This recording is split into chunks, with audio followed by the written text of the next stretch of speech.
Finally, we have here in the channel a custom golden Henry.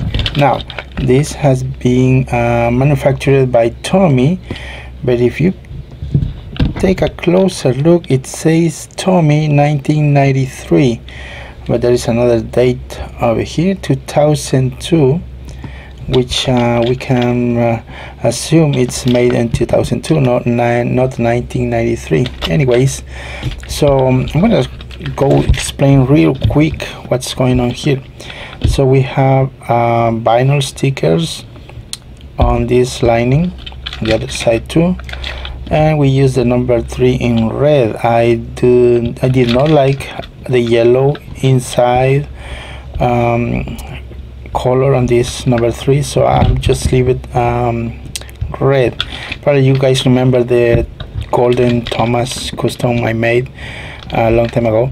So anyways, we use here red lining and white and yellow, as you can see at the windows.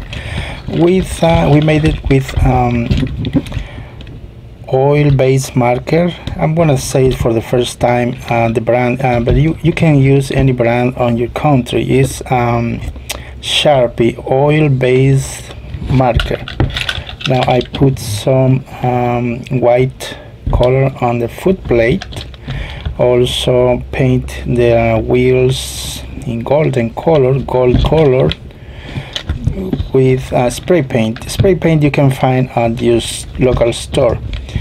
Also remember, before you put just the golden color, add any other semi-gloss or gloss color first, and then put the golden color on top of it. Otherwise your color, your paint will come off really easy.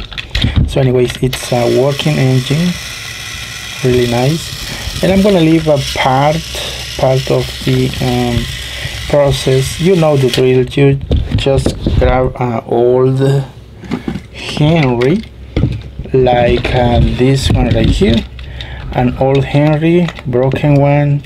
I already showed you in the channel how to disassemble. It's very easy to disassemble them.